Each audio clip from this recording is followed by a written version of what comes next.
Well, welcome everyone to the Three Principles Global Community webinar. The Three Principles Global Community, or 3PGC, is a nonprofit organization that is committed to bringing an understanding of the three principles as introduced by Sydney Banks to people throughout the world. And today we're so lucky, and I'm so thrilled to have Sharon Castle with us today. And she's a life coach with more than 4 decades in the personal development field and over 20 years as a life coach. And 9 years ago, she stumbled across the three principles, and life has never been the same. In 2021, she created the MindFit Coaching Academy. And these days, she spends her time not just coaching, but also doing training coaches, mentoring students, and running programs online. She's going to talk to us today. And Sharon, take it away. Thank you, Tom. That's so lovely. I was just saying to Tom before we got online and started recording, I did some 3PG work last year, and so it's all new. You know, before we didn't have someone that was hosting, like Tom's the host, so it feels quite nice and supportive to have Tom alongside as well. And welcome, everybody.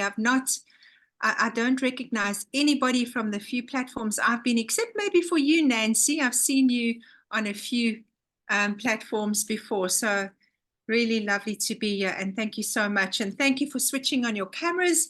I really like to see your faces. What we're going to do tonight is going to be pretty interactive. I'm not going to do a ton of talking, but I will obviously in between, because I thought it might be quite fun to do something slightly different. And this really came to me last week when I was thinking about what I wanted to do tonight, because I've recently launched a program and we did something quite different. I called it the Big Relief. And what came out of that was what I want to give to you tonight. And really, it was looking at those of us that know the principles, and obviously we all know the principles because that's why you're here, and you've got a thirst for it. There's something more that you would love to see, something fresh, maybe something new. And so that's what we're going to do tonight. My subject matter is called the Big Relief. And really what I did a couple of weeks ago, over maybe 5 days, was we constantly spoke about what is it about the principles, the three principles that we all know and love and trust, that gives us this feeling of relief. Because when I was asked, you know, what is it that you got from the principles, the very first thing that came to me was it felt like a relief. Now, a relief is a feeling, and we know Sid Banks has told us, you know, to look for a good feeling, and and that's always got to be based on the truth. And so that's what we want to do. I want to do with you tonight, to have a little bit of fun, really be a little bit more playful with the principles, because we can get a little bit too serious at times, right? And I really want it to be light tonight. Well, it's nighttime for me. For most of you, it's not. I'm in South Africa. And it's just after 8 p.m. In the evening, and it's summer. So you can see I've got no sleeves on. I'm in a subtropical place, so it's very, very warm here all the time. Even our winters are hot. And it's 8 o'clock, the fans are going. We might have to put the aircon on. So that's the difference where I live. So when I thought about, you know, what do the principles we know what they are, we understand.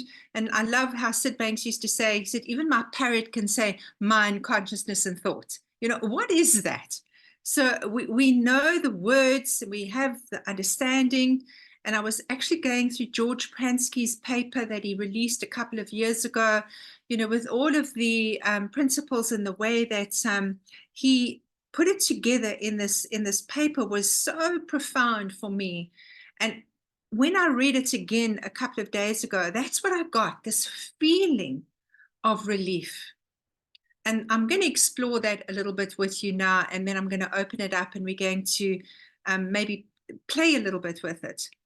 So the most important thing for me that I discovered when I came across the principles, the first thing that I heard was, I'm not broken. I guess a lot of us had. And what I've done is I've made a couple of notes. And the reason I love the idea of knowing that I'm not broken gives me permission to have fun.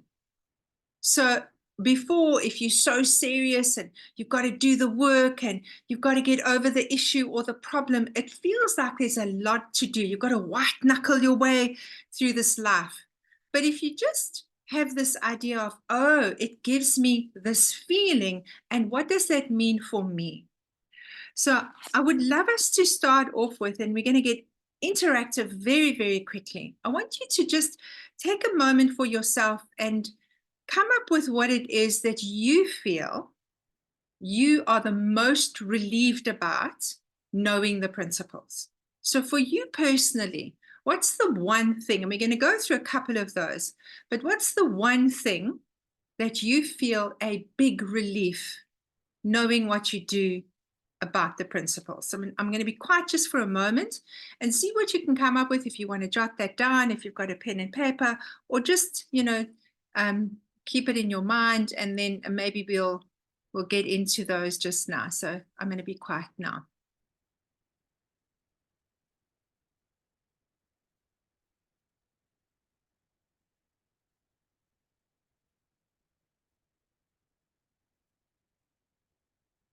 And then when you've got one, I'd love you just to raise your hand so I know that you've got it. And we'll move on when everyone's got at least one thing going for them. Thank you. Right. Great. Thank you. Awesome. It's a couple of that are off video, but if I'm not going to see your hand, then I'll know to move on. Okay, awesome. So I'm just going to ask, does anyone need a bit more time? Now you can raise your hand if you need a bit more time. Otherwise, I'll move on. Okay, cool. So who would like to give us one of those? So what we're going to do is take one of those that you've got and see if we can explore it a little bit more, if we can get a little bit more deep with it without getting too heavy, staying light. Who wants to go and give us one of those? I've given you mine. The fact that I'm not broken gives me permission to have fun. I just feel like, well, cool. If I'm not broken and no one else is broken, then I don't have to take everything so seriously. So who wants to give us one of those? Who would like to kick us off? And yes, Jamie, and then Christelle. Yes, Jamie, let's hear yours. Trusting my inner knowing, my intuition, that if Yes. I feel something out there or someone else's perception doesn't feel right, that I can't trust my inner knowing. Oh, that's such a big one, isn't it? So trusting your inner knowing. Now, I'd love for us just to take a little bit of a deeper look at that. Trusting your inner knowing, what does that give you? There's a relief in that. Who wants to give me an idea if that also resonates with you? What does it allow you to experience with this inner knowing? Yes, Nancy. I just was saying it resonates. Yeah, that I don't have to really be thinking about what it is that I'm going to even say, that it's just an inner knowing that will come through in the moment. Yeah. Yeah, and Jamie's nodding her head, obviously. Okay. Yeah, it is such a relief to know that. Like, there it is. It's going to come when I need it, and I don't have to think about it anymore. That's so cool. Thank you. Christelle, let's hear yours. Hi, nice to Hi. meet you. Nice to meet you. For me, it's that I don't need to believe all my thoughts, and I can choose which one I follow. Wow, that's probably one of the biggest ones. You don't have to believe all your thoughts, and you can choose the one that you want to follow by the feeling. So that gives, for me, when you say that I don't have to believe all my thoughts, it gives me this idea that I can be discerning in my life. You know, it's not just like one big continuum. There's certain things that I feel differently about. Who would like to speak to that a little bit more if that resonates with you, that you don't have to believe all your thoughts? Is there anyone here that wants to go a little bit more deeply with that one, if it resonates in any way? All right, cool. Is there anyone else? Anybody else got one of those that gives you a big relief? All right, well, I'm going to give you the next one, and let's see how these resonate. One of the ones that I was discussing with my husband, actually, just a couple of hours ago, he was saying that knowing that if I feel stuck, it's just a thought. So the relief, what that means is, so we don't have to, we can only deal with things in the present moment. And what is all the thinking when we feel stuck? It's usually about the future.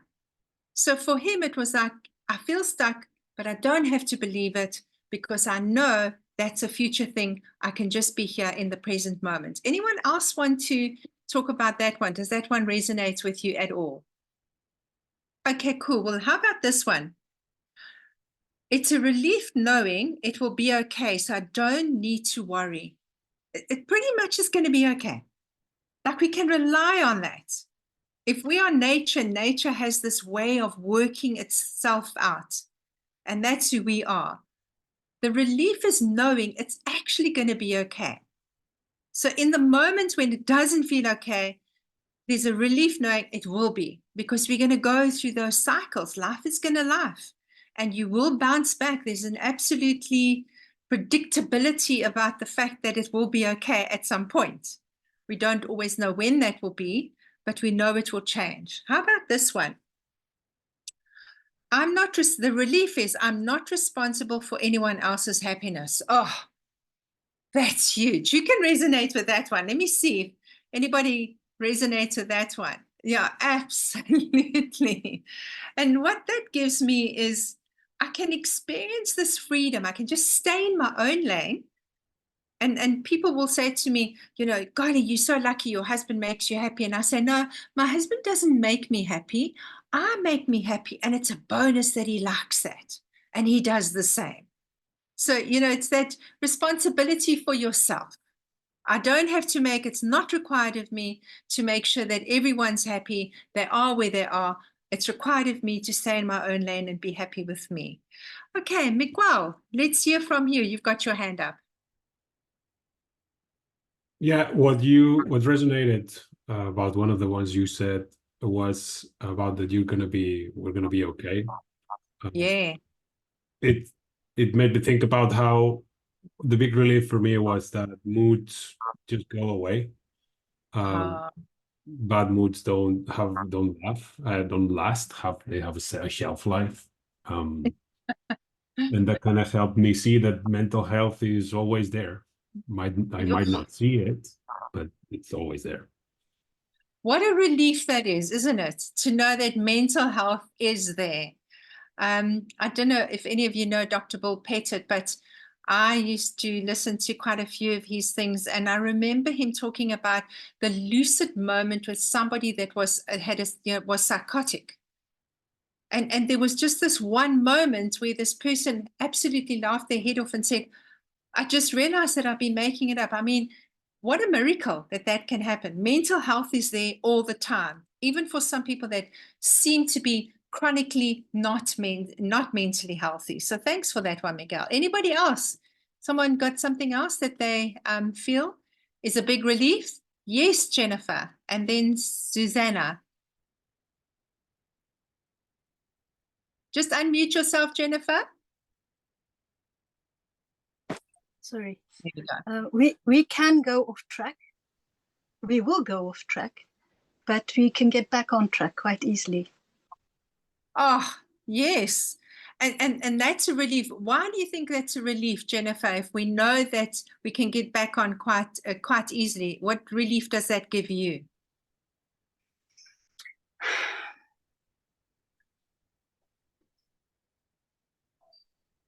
Yeah, I don't know. I don't know. I don't know, but I saw it very clearly this recently with regard to the image of the missing link. Yes. The three principles gives us a missing link, gives us the missing link. So we've got a full chain.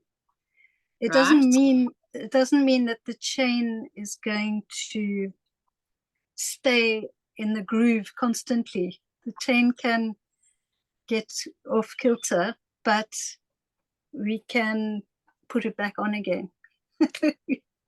I love that. I love the way that you said that it kind of, when you said the chain can go off kilter, it feels like life can get messy, can be a bit messy at times. But the relief is knowing that it's going to take its shape and it's going to balance and it's all going to be okay when it is. And we don't know that, but we know that it will happen. So I love that one. Thanks, Jenna. Beautiful. Susanna. Yeah, so my thing is kind of joining them all together, I feel like, because when I'm confused, I know that I can wait. I don't have to believe the first thought. There might be like the second one or the third one that's coming, that's the wisdom. But also the biggest relief is that with the knowing how this works, how the three principles work, my thinking corrects as time passes. Less disturbing thoughts come because they just make no sense anymore. Oh, absolutely. They just don't make sense anymore. I know it's not appropriate to say too many expletives here, but your BS monitor, you know, that BS monitor can be on high alert and you just like, no, that's just nonsense. No, I'm not doing that one. And like you said, it might not be the second one or the third one, but you know that wisdom's going to come through. What a relief, knowing that in the moment that it feels so tough and so hard, wisdom is going to come through. Thank you so much for that one, Susanna. Really nice one. Anyone else got another one? Hey, Sharon, we have something in Yeah. the chat, just to let you know. Yeah. Christelle wrote in the chat, and we are not responsible for our children's happiness. They also have their own wisdom. Very Yes, that's so cool. So being a mother with 4 children, the eldest of whom is 45, even at that late age, they still want to like, you know, and you're like, no, you've got it. And the subtle, beautiful connection that you can make with your children, however old they are, to say, you've got this. I know you've got this. They might not like it in the moment, but that information that settles on them helps them to find their wisdom for themselves. And it's just such a beautiful thing that you said. That's one that I would love to remember, Christelle. Thank you for highlighting that one. Yes. Anybody else want to speak to that one? You know, when you're a parent or a grandparent. And Nancy, you had your hand up. There we go. I guess we're supposed to unmute ourselves, right? Is that right? Right. Is that okay, Tom? Okay, great. Yeah, I thought of grandchildren, you know, because that's a whole nother dimension, and they're, you know, sometimes they can be unhappy, and I think it's a wonderful thing you said, Crystal. I'm just realizing that, you know, they have their wisdom, and they know how they can move out of that unhappy to be happy, and I mean, they do so beautifully.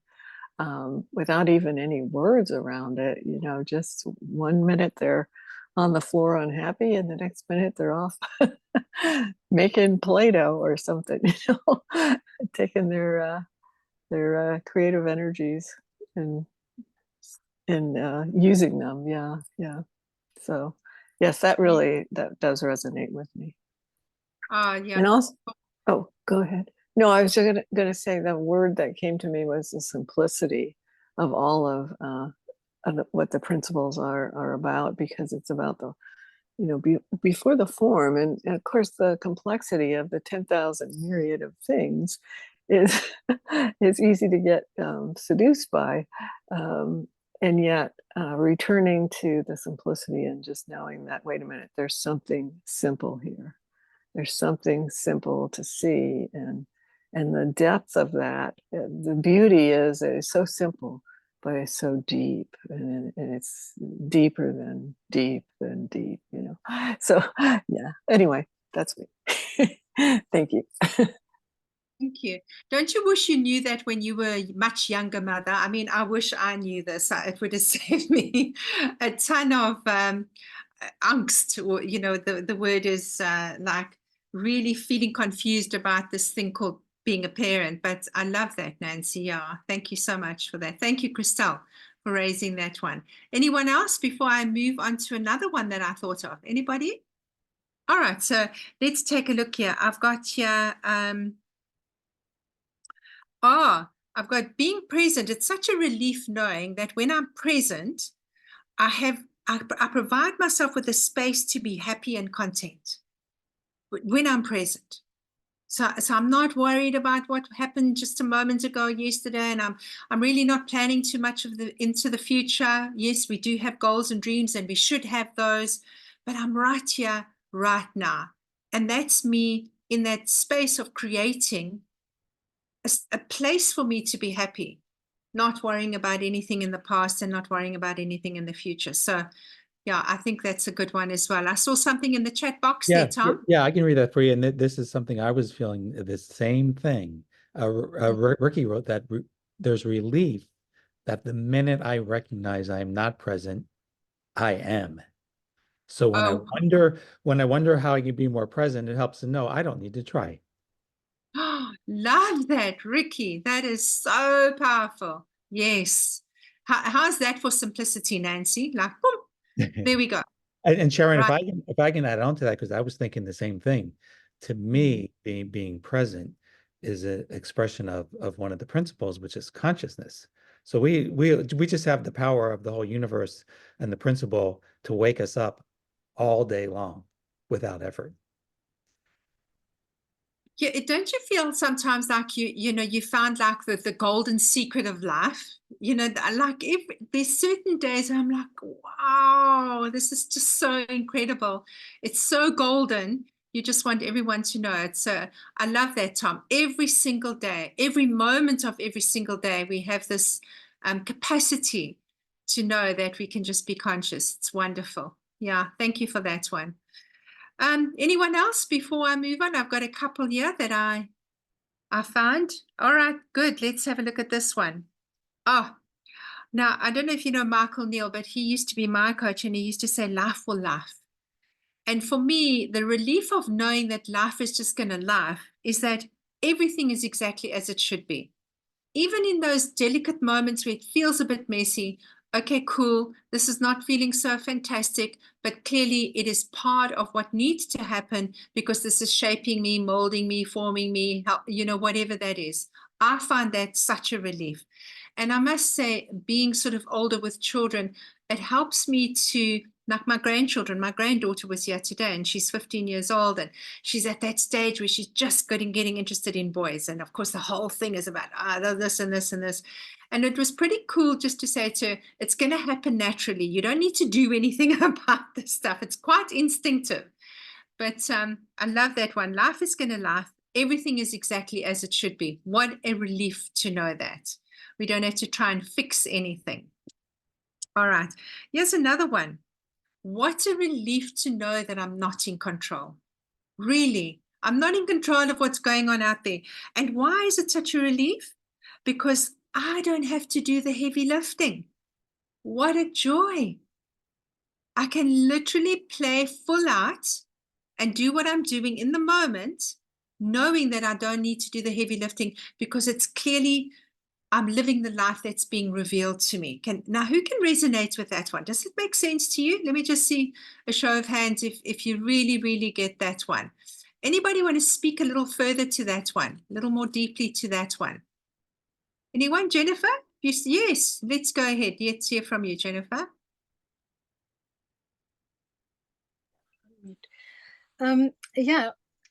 I had an experience like that where that came into play today. I had to go to work. I was asked at the last minute to prepare a meal for two little kiddies. I went to fetch them at school. They'd actually gone to the canteen. They'd gone out for lunch. So I couldn't, I prepared the meal. I had it in my bag. The kids were not there. I went to their home. I phoned their father. I had to go home. Basically, I'd spent my morning making them their lunch. They weren't, everything just went haywire. And it didn't matter, I just went home and went on with my day. So Whereas before, I think I'd have found it, really, really difficult somehow. But it just wasn't. It wasn't a problem, it just wasn't. I ate the lunch, and just turned over the page, and the day went on. Lovely day. Such a nice story, Jennifer, because the simple thing, lunch, and things going haywire could have really turned into a chaotic event, but you just went on, turned the page, and your day was okay. So, when you talk about that, I remember seeing, as we were talking about children and so on, in the early days of being a parent, how, if something went haywire, your whole day was thrown out. And then you were in this mood the whole time and you complained about it all the time. I'm sure we can all relate to that one. And now it's just like, oh, well, okay, next, So thank you. It's such a small little thing that could have been a real problem. Anyone else got an example about such a small thing that could have been a problem, but just didn't turn out to be a problem after all? Okay, great. Well, let me give you my next one. What a relief to know that I can listen just to listen. That I don't have to listen to find the answer. I don't have to listen to give my opinion. I don't have to listen for any other reason, just to listen. And the profound transformation that can happen in the person that I'm listening to. And as a coach, I think that's probably the most important thing that I've ever discovered, especially doing coaching with the 3 principles. The joy of listening to someone and really connecting with that human being seems to give them that level of consciousness that where they find their own solutions. So I don't have to be a guru. I don't have to be an expert. I don't have to know the answers. And actually, the deeper I listen, the more grounded I am, the less I need to know. Because I'm really in that space with that connection, and that person is just finding their way. I love that idea. Who can resonate with that one? Who feels the same? Yeah, just listening to listen. Yeah, it's a very nice one. All right, how about this one? It's such a relief knowing that the time I spend grounding myself, the more peaceful I'll feel. So before, as a busy person and with my own company, there was this idea that I've got to look busy because that makes me important. I've got to show the world how busy I am. And if I do all this stuff, and then they might take me seriously. Now it's completely opposite. It's like the more time I spend being quiet and still, the more grounded I am, the more fun I seem to have, the more time I seem to have on my hands. How amazing is that? So I don't have to worry about taking a book, listening to YouTube. And of course, there's time to work. I understand that. But before, those things would make me feel guilty. Like, who does that? I should work. Come on, let's get it done. All of those kinds of ideas that the culture enforces. We are so conditioned to believe. Still, it's changing now, but still, I coach a lot of very busy business people, and there's still this idea like, is that okay? Can I actually do that? Can I actually take some time out? So I'm going to tell you a little secret. Where we stay, we are on the coast. So my husband is a surfer. He loves the ocean. I love the ocean. I walk just about every single day. We're on the beach. We're in the water. We've just come back from a little holiday for a week in a place called Mozambique. I don't know if you know where that is. It's a gorgeous little African state on the border of South Africa, and it's just beautiful. And so we have realized that we can do so much more of that stuff because we're not up in our heads worrying about the fact that somebody will look at us strange or that our businesses might collapse. And actually, that's increasing over time. It's like the more time we take to have fun, the more work comes in, the easier it feels. Go figure, who knew? So we're breaking the old paradigm of this idea of like, come on and force ourselves to get through things. We don't need to do that anymore. How about this one? What a relief to know I have everything I need already. Everything I need is already inside of me.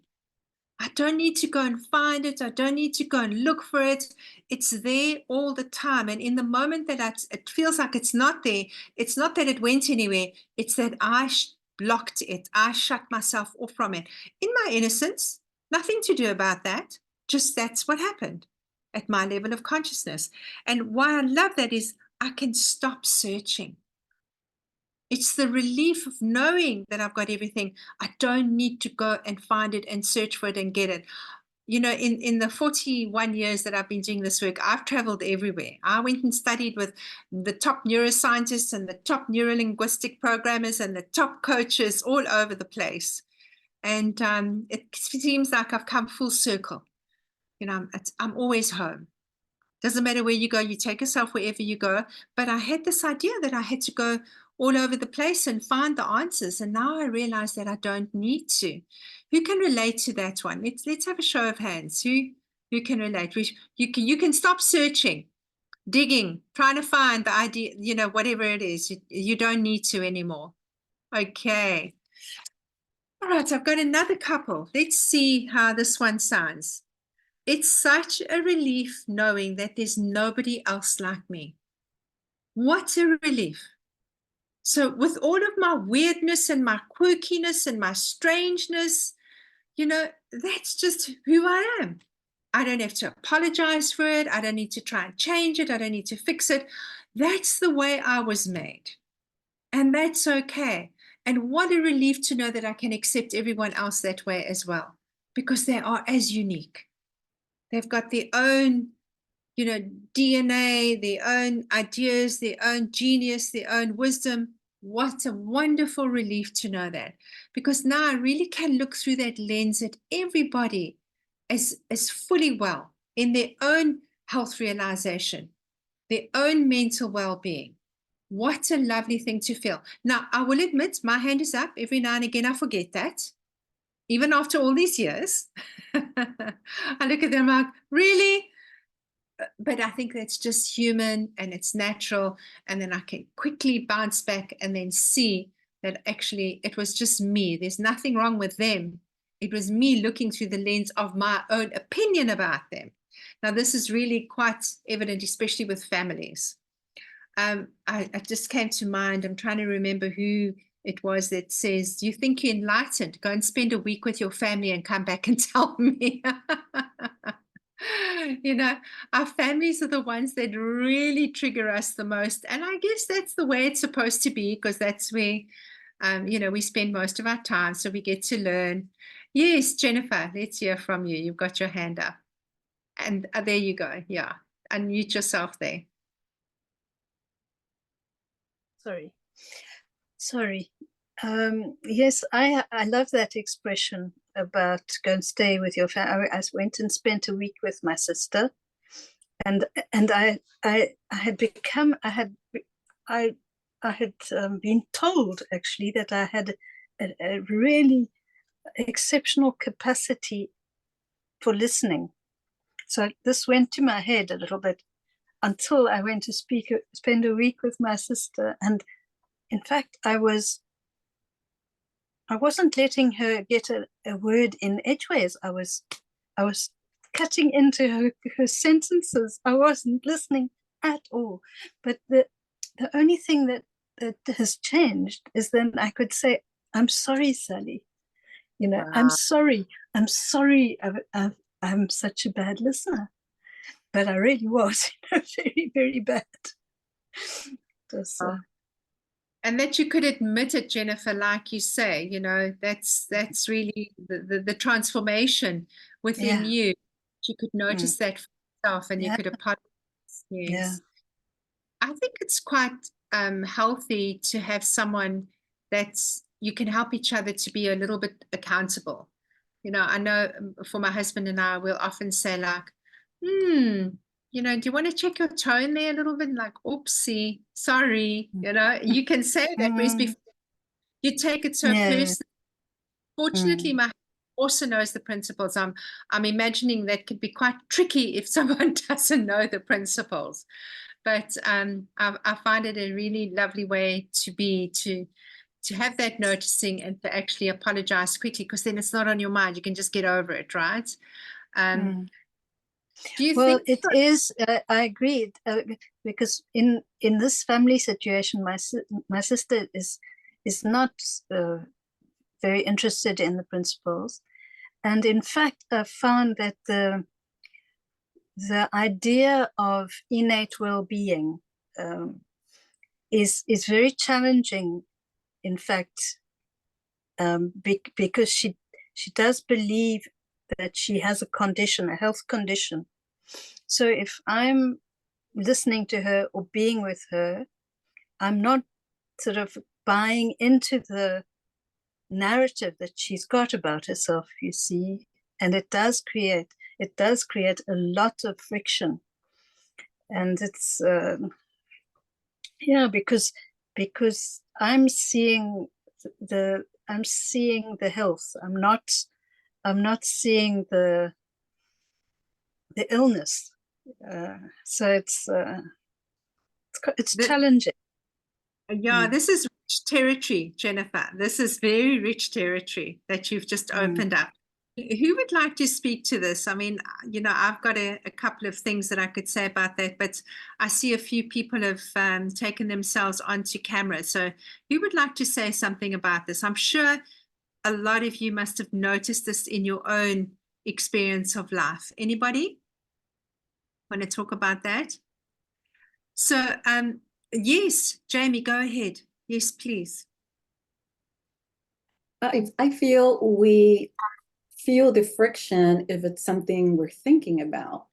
But if we are modeling what it is to be healthy, they find reflection in that. We're not encouraging their set minds of thinking, I'm sick, I'm unhealthy.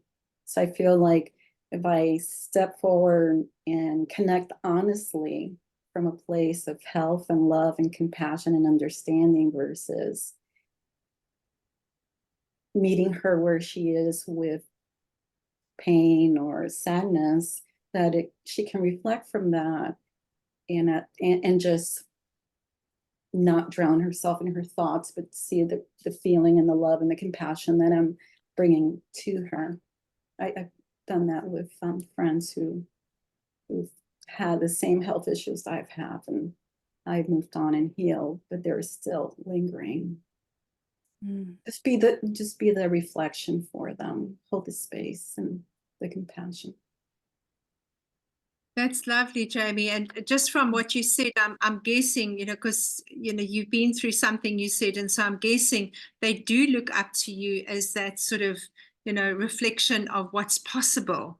You know, so in your situation, what a helpful thing for your friends, you know, how wonderful for them to have experienced what you've been through. But I had a sister who passed about 4 years ago, 3 weeks into COVID.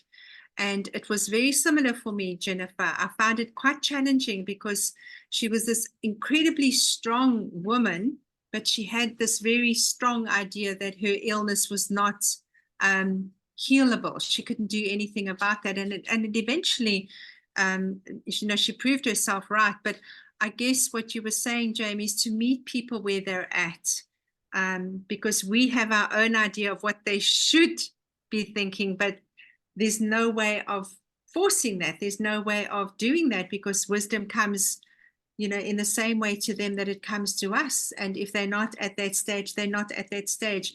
And in our innocence and in our love, we would love them to be there, right? But it's just not.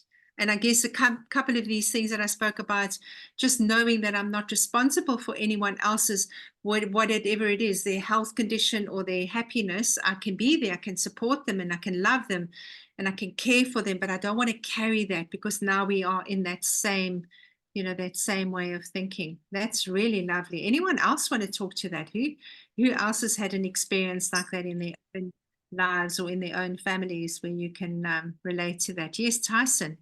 Yeah, I work as a nurse. I work in a mental health, LACT mental health unit. So it's nice to be able to see people not as their diagnoses and speak to that part of them, because I know throughout their stay and throughout their lives, they've been identified with and from other people identified as someone who's not healthy and mentally. And sometimes people don't understand how I can do that or why I do that, but I'm with them for such a short period of time that it's easy for me to do that with them and just bring some lightness to their situation.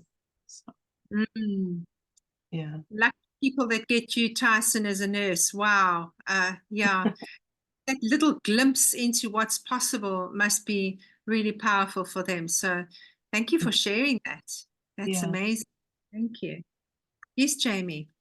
Yes, it's beautiful, Tyson. And that's sort of what I meant. It's like see their innate health, their innate wellness, so that they can themselves get a glimpse of it just by being in that space. Not advising them, not telling them, but just seeing it in them. Yeah. And also that their innate health, their level might be different than from what I would kind of have expectations for other people or myself even, that just because they're not living up to other people's expectations doesn't mean that they can't be happy either with whatever they have going on. You know, it's kind of like I equate it like a quadriplegic. They can still live very happy lives and do a lot of things even without the use of their limbs, and it might not be what I would want for my life or other people or whatever, but it's still, they can be happy with what they have. And same thing for people with some of the diagnoses that I've seen. They do have they really do have some limitations, but they can still live within those and be happy too. So what I'm hearing, Tyson, is what you're saying is regardless of the limitations or of the diagnoses, it doesn't need to define who they are in terms of their happiness. So what a relief to know that as well, you know, that no matter what people go through, that there's still this capacity to be happy within themselves. I think, was it Stephen Hawking, that beautiful, I think he was an astrophysicist, who said after he had his stroke and he literally couldn't even speak, he had to have a voice box. And he said it was the greatest gift that he ever received because he had to stop talking and now he had to just listen. You know, so it was a lot of effort to talk. He needed to fire up this machine. And the only thing he had to use, you know, was because his mouth didn't even work. But and it was so this amazing technology where they could wire him up and he could have the voice just based on the vibration. Isn't that amazing? Who knows the story about Stephen Hawking? We should go look that one up because he had this debilitating stroke that literally crippled him. It was a neurological disorder, but he did the most incredible things in that state. So it just shows you. Ram Dass, who knows Ram Dass, also had a stroke and said what a gift it was because it stopped him from babbling away.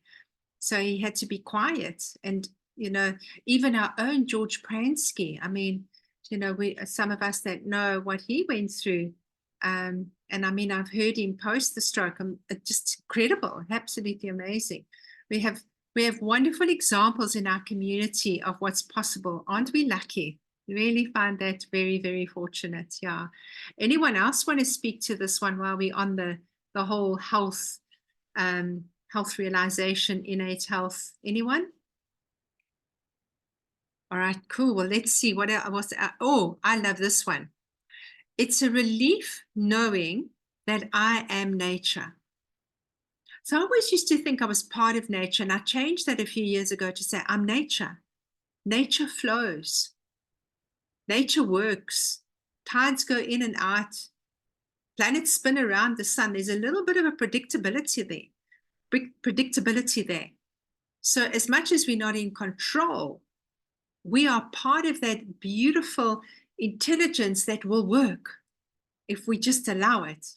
It's the idea that it's not working that gets us into that state of, you know, resistance to what is. So for me, the relief of knowing that I am nature. I often love to watch my dog. I've got a Labrador, he's 10. His name is Jack and he's pitch black, so we call him Jack Black. He's going a bit gray now, so not completely black.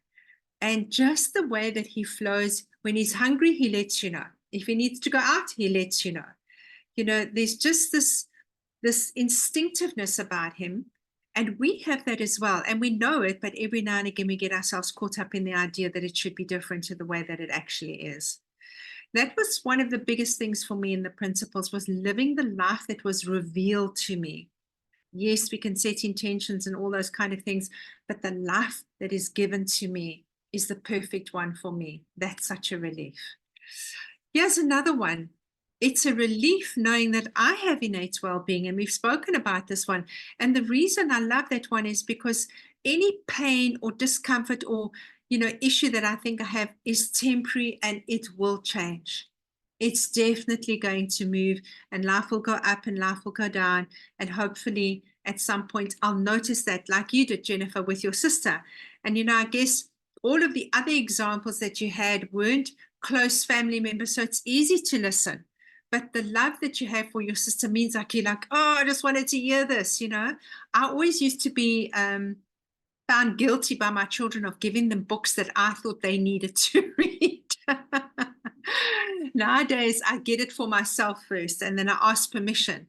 This is really a nice book. I found it this, would you like to read it? I normally get a no. I think I overdid it when they were much younger. So now they don't want to know.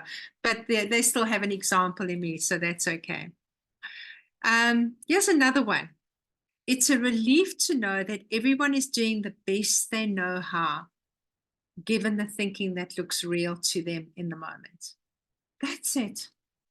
What an absolute relief. I don't need to try and convince them. I need to just let them be who they are in that moment. And the reason I said I don't have to take things personally. Now, who can relate to this one? Because I think this is quite a big one.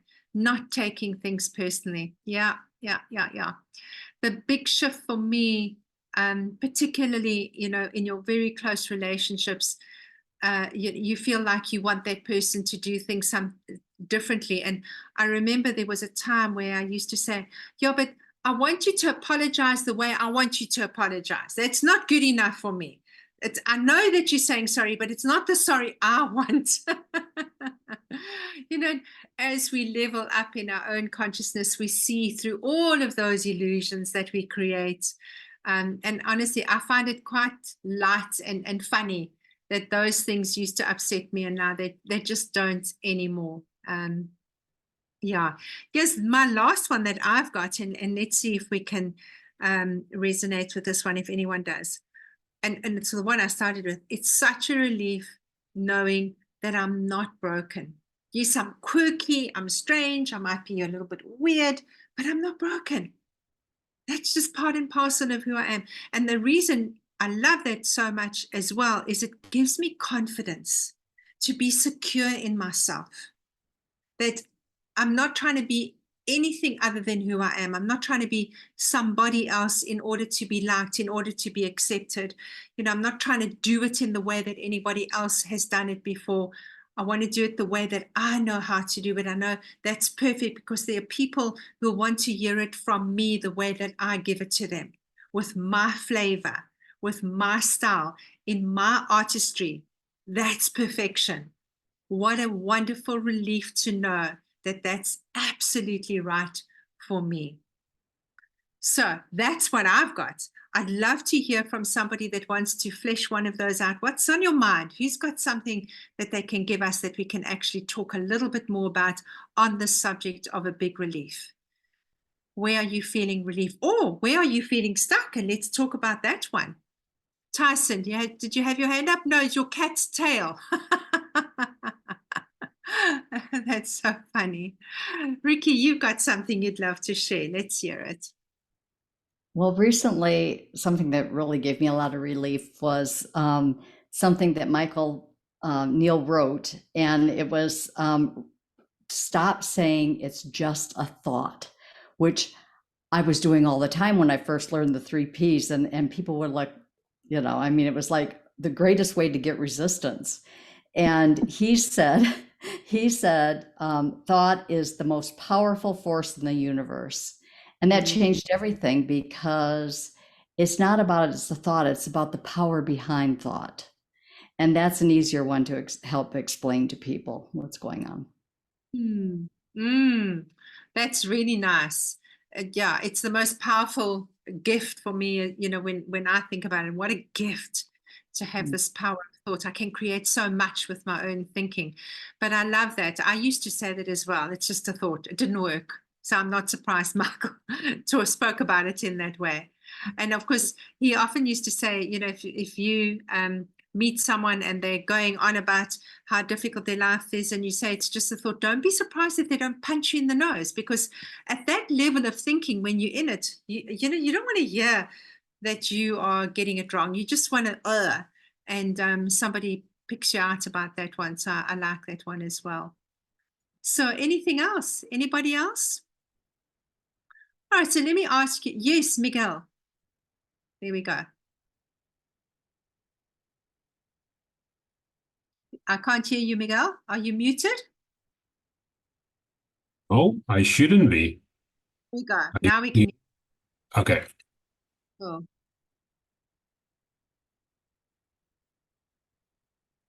Are you there? Oh, goodness. I think he's now frozen. Miguel? Let's give him a moment and see if he hops back on. It's not me. Okay, you guys are moving, because sometimes I'm carrying on talking. I think everyone's listening and no one can hear a thing because the connectivity is broken. Okay. There we go. Yay. Did anything come through that I said? Nothing. Okay. All right. I said that I wanted to speak a little bit about the last one you said of not being broken. That it hit me this morning that the feeling of being broken comes just from thinking that you are broken. And it makes it very simple to kind of clear out something that when you're caught up in it sounds very complex and difficult to fix. Yes, yes. So take away the complexity. It's that simple. Lovely one. Thank you for that. Awesome. Anybody else? Anything else you'd like to bring up? Yes, Jennifer. Lovely. Oops. Oh dear. Sorry. I'm here. Oh, here. I noticed you mentioned your dog. And so one of the things about staying with my sister is staying with her dog. And she has this dog who's a rescue dog. And occasionally we would have to cross a busy road together. And occasionally the dog would choose a random car coming past and jump up and attack it. So, and there's busy traffic and so on, and so my sister would reassure me and she'd say, well, this dog is reactive. This is normal behavior for a reactive dog. But it's also, I wondered if you had noticed anything with your Labrador, because that's also just a thought. I mean, this animal is just having a thought about a car and attacking it, No. So I wondered how much of this you see in life playing out in dog's life, in the 3 principles in dog's life. A fantastic question, Jennifer. Really, really wonderful. If I think, just the simplicity of what you said, is it just my thought that the dog is reactive, or is that just the dog's nature? I think that's really cool that, that you actually even are contemplating that. I'm not sure that I have an answer. My dog is also rescue, and, we've got monkeys. Well, I can tell you this. I mean, the monkeys are all over. where I live. We sort of high up, and we are at the level of trees, so we can see all the animals, in the trees. Now, I don't know what he'll do with it if he catches one, but he seems to think that if he goes on enough and barks and gets really, really loud, that he might catch one. But that's my thought. You're right, Jennifer. It's just my thought. Like, he's just responding to another animal, whatever that, I don't know. Is it a smell? Is it a threat?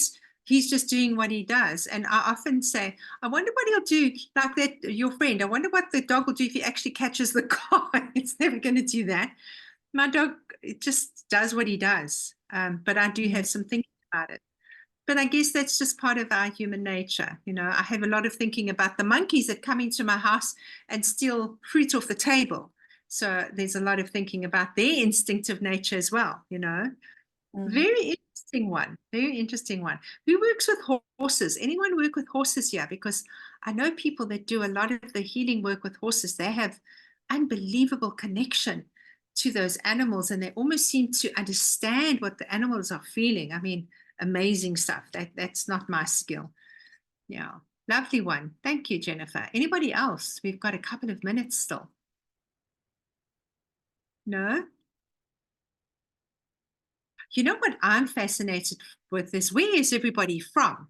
I mean, we get on this call and we don't even know where everybody is calling from, So I'm in South Africa. I know Tom is in Oregon. Where is everybody else? Nancy, where are you?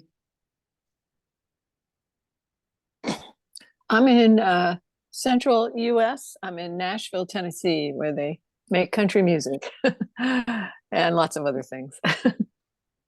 Okay. Anybody else? I'm in France. I'm in France, but I'm originally from South Africa. Oh, Jennifer, are you? Yeah. Yes, in France. Jennifer, you've been one of my calls before. Am I right? Yes. Yes. Yes, I remember now. Okay. Cool. I'm- Who else is? I was going to say, I'm just testing if you can hear me okay, but I'm in the Northwoods near the Canadian border in Wisconsin. So what you see behind me is really what's actually in front of me, but we're getting big snowflakes right now. It's fun. I was wondering if that was just a virtual background, but that's actual snow. How cool. Yeah. Something we hardly see in South Africa. I think I've seen it twice in my life. Amazing. Okay. It's very pretty. Who else is in some place Jonah. that I'm also in Wisconsin, so Wisconsin as well. Pretty cold there today.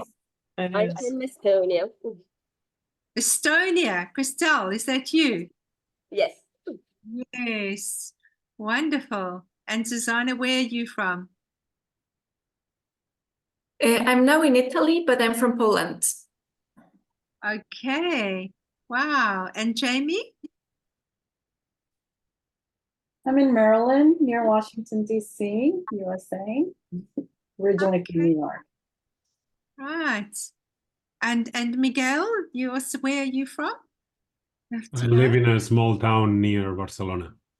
Yeah, Barcelona. Okay. And Bruce and Bo and Anne and Tom, you want to tell us where you're from? Sure, this is Bruce, and to the ladies in Wisconsin, I was born and raised in Minnesota, so I know the area well, but I'm near Denver and Boulder by the Rocky Mountains, still skiing here.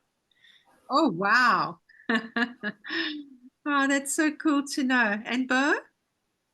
I'm from Denmark, a small town in Denmark. And here it's rain and 6 degrees, no snow, and no hot weather. Wow, that's also pretty cool. Anyone else want to share with us where they're from? No? Okay, great. Well, we are absolutely on time. We couldn't be more on time if we tried. I mean, it's exactly 1 hour since we started. It's been such a delight. Thank you so much for being here. I love this conversation.